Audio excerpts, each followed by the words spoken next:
que nous allions comparaître devant la commission.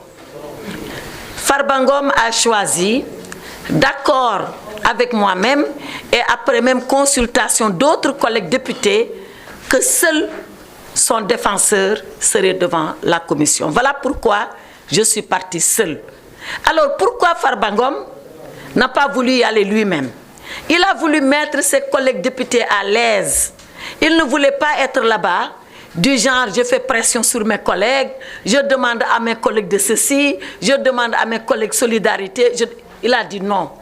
Je les mets à l'aise, je m'abstiens d'y aller et je laisse mon collègue défenseur le faire pour qu'il soit totalement à l'aise, libre de toute pression morale venant de ma part. Voilà la raison pour laquelle Farba Ngom n'est pas venu, comme la loi lui en donne la possibilité. Et voilà pourquoi je suis partie seule devant la commission, comme la loi nous en donne la possibilité, le député Farba Ngom et moi-même. Maintenant, l'autre point de ma déclaration, c'est de dire qu'est-ce que nous avons fait, nous, en tant que défenseurs de Farba Ngom, devant la commission. Lorsque je suis arrivée, j'ai soulevé une question préjudicielle. La question préjudicielle, c'est un problème qu'on pose avant même d'examiner le fond du dossier. C'était quoi ce problème? Ce problème, c'est que personne n'a vu le dossier de Farba Ngom. Depuis qu'on parle, on parle sur des hypothèses, on parle sur des supputations, on parle sur peut-être que, mais personne ici au Sénégal, en dehors de quelques autorités judiciaires, n'a vu le dossier de Farba Ngom. Est-ce qu'on lui reproche des coups et blessures volontaires? Est-ce qu'on lui reproche un accident de la circulation? On ne le sait pas. La seule chose qu'on sait, c'est ce que le procureur a écrit. Mais qu'est-ce qu'il y a réellement dans le dossier? On ne sait pas.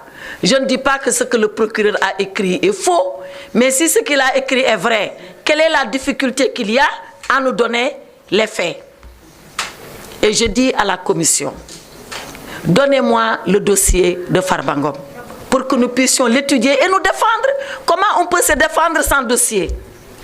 Et hier, j'ai adressé un courrier solennel au président de la commission pour lui dire, à ma qualité de défenseur, devant comparaître le lendemain, c'est-à-dire aujourd'hui, j'ai besoin de disposer des éléments de fait qui sont reprochés à Farba Ngom pour assurer sa défense. Et le président m'a répondu. Le président m'a répondu, et vous savez quoi, mesdames, messieurs les journalistes? Il m'a envoyé comme dossier les lettres de transmission qui ont été écrites entre les différents procureurs. Vous êtes des journalistes, vous pensez que c'est ça un dossier? Est-ce que c'est les lettres de transmission qui accusent Farba Ngom? Est-ce que c'est les lettres de transmission qui constituent les faits pour lesquels on nous demande la levée de son immunité? Les lettres, elles sont là. Je ne peux pas vous les révéler parce qu'elles sont estampillées confidentielles, mais c'est une lettre du parquet financier au parquet général, une autre lettre du parquet général au ministre de la Justice et enfin une dernière lettre du ministre de la Justice à l'Assemblée nationale. Voilà le dossier. Voilà le dossier d'accusation de Farba Ngom. 4 lettres de transmission. Est-ce que ça, pour une commission qu'on a mis en place, mais est-ce que ça, c'est du travail sérieux? Mais mieux que ça, est-ce que vous pensez que l'Assemblée nationale, elle a constitué une commission d'enquête pour examiner 4 lettres de transmission? Vous pensez vraiment ça? Si c'est les 4 lettres de transmission qui sont la commission d'enquête, il n'y avait pas besoin de commission d'enquête. Il aurait suffi tout simplement de venir en plénière et de dire on lève l'immunité de Farba Ngom. Et j'ai décidé, en tant que défenseur de Farba Ngom, de ne pas m'associer à cette parodie de commission ad hoc. Et j'ai dit au président que si le dossier, le vrai dossier, n'est pas porté à notre disposition, que je quitterai la commission ad hoc.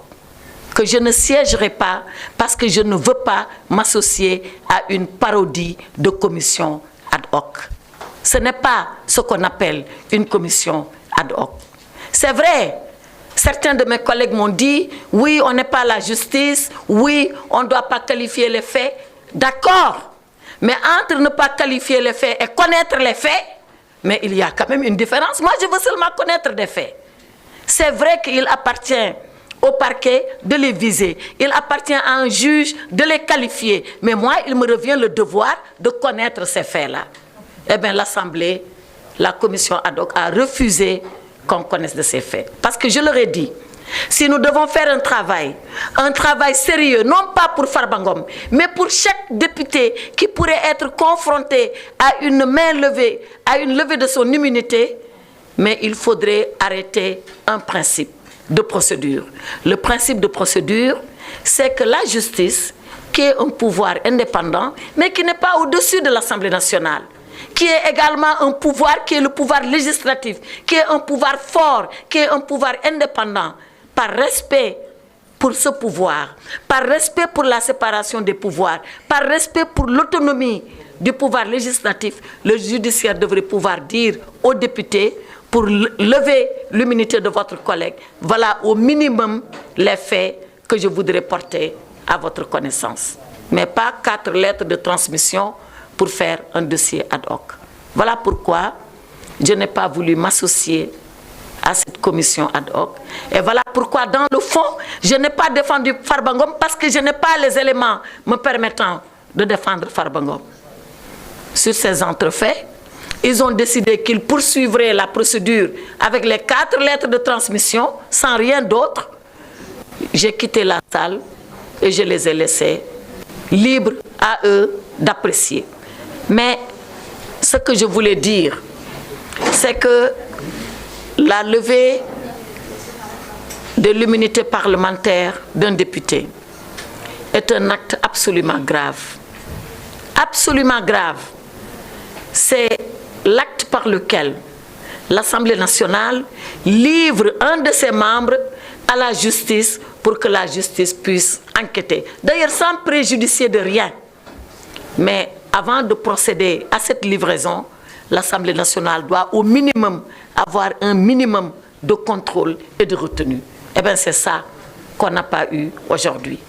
Et nous considérons que cette Assemblée nationale est toujours à la remorque du gouvernement. Chaque fois que le gouvernement a demandé quelque chose, on s'est précipité sans analyse de répondre aux désirata du gouvernement. Rappelez-vous, on nous a dit qu'il faut supprimer le Haut Conseil des collectivités territoriales. On l'a fait dans l'urgence. On nous a dit qu'il faut supprimer le Conseil économique, social et environnemental. On l'a fait dans l'urgence. On nous a dit qu'il faut radier Barthélémy Diaz. On l'a fait dans l'urgence. On nous a dit qu'il faut radier le député Thierno Alissi. On l'a fait dans l'urgence. On nous a dit oui, il faut voter la loi de finances dans l'urgence en violant la loi sans débat. On l'a fait en violant la loi sans débat. Et aujourd'hui, on nous dit lever l'immunité parlementaire. Alors, c'est quoi être député au Sénégal?